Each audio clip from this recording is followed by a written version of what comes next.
Home sweet home. Here's your look at the Funko Pop Town, number 23, Skeletor with Snake Mountain.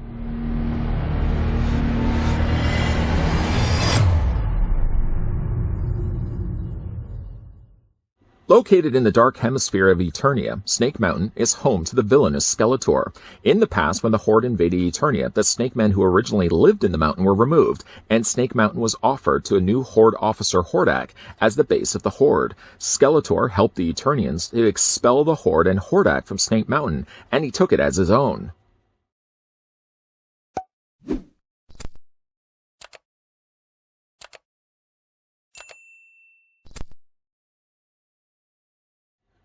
Before this hypocrite actually has a closer look at both Skeletor and Snake Mountain. I say that because I never really want to pick up Funko Pops for myself.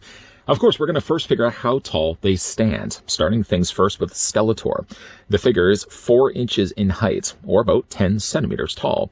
And then really the whole reasoning why I bought this in the first place, and we'll talk more about that in a second, was for Snake Mountain. Snake Mountain as a whole stands 7 inches in height, or about 18 centimeters tall.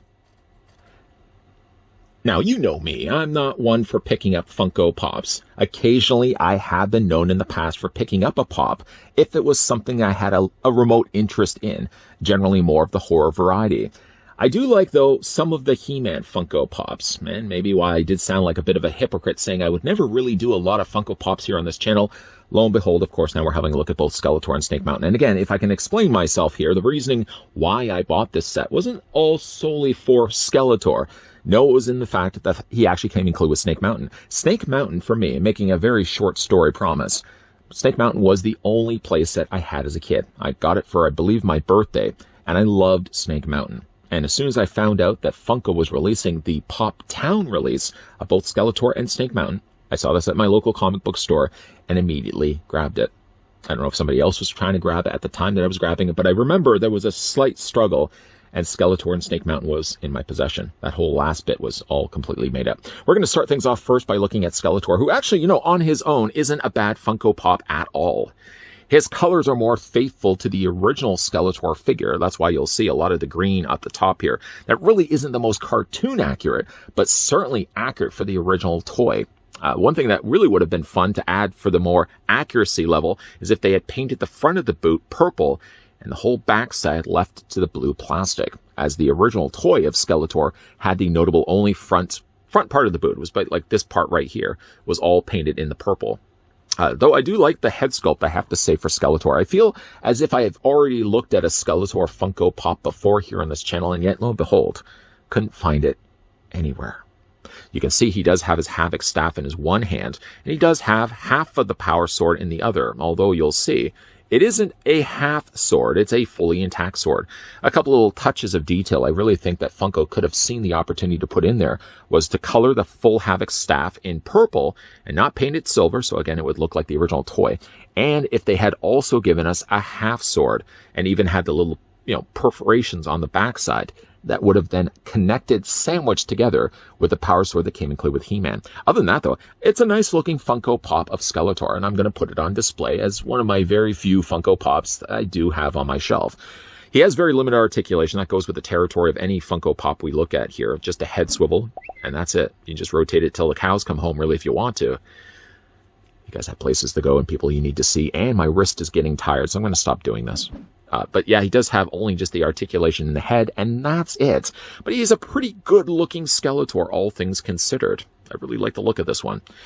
Gonna put that one down, and of course, the main focus of this would be then Snake Mountain. And Snake Mountain, as already mentioned, one of my childhood memory toys. I always wish I could have gotten myself a Castle Grayskull. No. I was always the one that got kind of the other toy. Instead of getting Optimus Prime, I know I said this before, I got Ultra Magnus. Instead of Megatron, I got Shockwave. And instead of Castle Grayskull, I got Snake Mountain. Snake Mountain, a fun playset, though. Picking it up, though, one thing you will notice right away, and you'll have to only take my word for it, is it's a lot heavier than Skeletor. It does still feel like it's probably hollow, and likely for the fact that it's also got the hole in the bottom of it as well. While it isn't squishy like a dog toy, it is not fully plastic. I mean, obviously, the production cost of making this a full, solid plastic mold just doesn't make any sense. I can understand certainly why they would have made it hollow, and there's like the little air hole to prove that. The front of it is really nicely detailed. My only complaint I could make, having already owned the original Snake Mountain, I really wish I still had kept that, was the fact that the front of the face, now I know Funko Pops aren't known to really have pupils. It's usually just solid black eyes, or in the case of Skeletor, solid red eyes. But I feel, if anything, you could make the exception to that rule when it comes to the town playset. Being that this is Snake Mountain, and being that the original Snake Mountain had purple eyes with inner red eyes, I feel like what they should have done was colored the eyes probably more of a darker color than this, and then given us red pupils. I know, it breaks the rules of what you would expect a Funko Pop to be. Funko's not good for putting pupils in, but at the very least, I think they could have thrown that in for the Snake Mountain, just make the exception to the rule.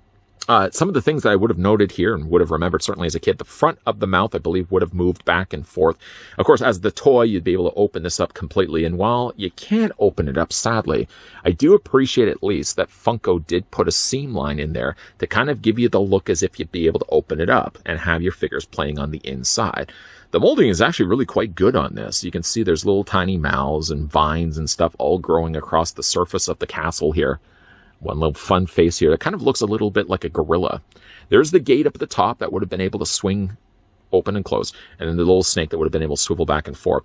And then, if you had the playset as a kid growing up, you would also remember this little microphone that you would be able to talk into, and it would give you an echoey, eerie sound. Ooh. Of course, this isn't removable. All of this is just the molded plastic, and that's fine. It gets the job done. At least it resembles enough of the Snake Mountain that I had as a kid that while looking at this, I get that nostalgia overload. Again, the only criticism I could certainly make for the amount of work that they actually did sculpt into the surface of this is, yeah, they could have put the pupils in. I get that you can't do it with your figures because that's the look of a Funko Pop. But at the very least, I think they could have at least put the pupils in. I might just take blasphemy, perhaps, to put a pupil in, drawing pupils in a Funko Pop. I might just do that. I might just take myself a marker, put in little tiny pupils. I'm going to screw it up. I'm going to regret afterwards that I shouldn't have not even come up with that idea. But I'm considering the idea of maybe putting pupils in there because while you're looking at it, I can accept it for Skeletor, but while looking at Snake Mountain, it looks incomplete without the pupils. I don't know if I want to do it because I know I'm going to make a mistake, but I do feel like Snake Mountain, if anything, should have had the pupils to make it a little bit more accurate to the original toy playset. Looking at the Funko Pop playset of Skeletor and Snake Mountain, I can't even say never again either, because there is another Funko Pop town that has already skyrocketed in price that I missed the chance to get my hands on the first time around, and that's Michael Myers with the Myers house. Looking at the price point of what's being offered right now over on eBay, you're expecting to spend about $90 to $100, if anything, to get the Myers house along with Michael Myers. How much do I want that Michael Myers house? Apparently the answer is a lot. Still going to see if I can track one down at a reasonable price. Maybe, if anything, I could see if my local comic book store can order one in. I hope it hasn't been sold out. I like the concept, at least.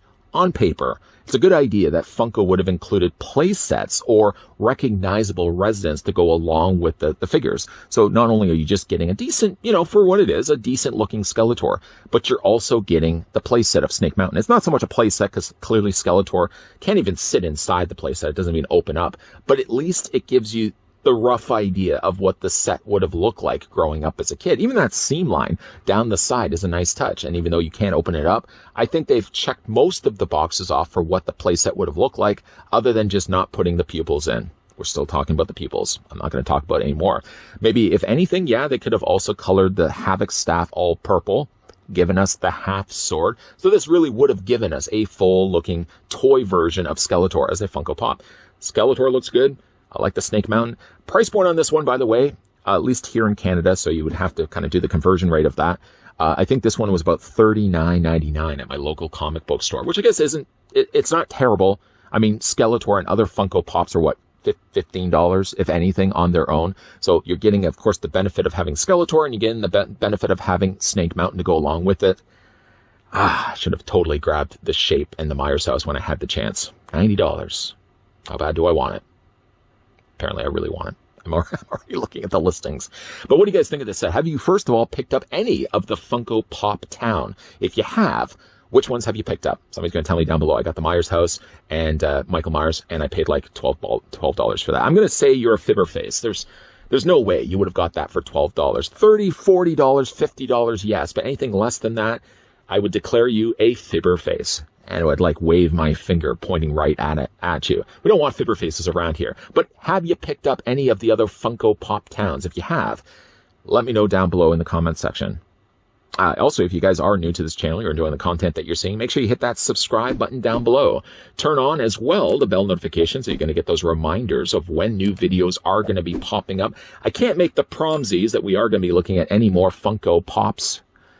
But I say that as quickly, and then I end up finding one that I have some remote interest in. And then somebody's going to point at me and call me a fibber face. I didn't swear off the idea of never collecting Funko Pops. I don't think I've ever said that. So don't point your finger at me and call me a fibber face. We got to just stop with the fibber face talk. But there is definitely going to be a lot more videos coming your way, guys. So as always, thanks for watching. See you guys next time.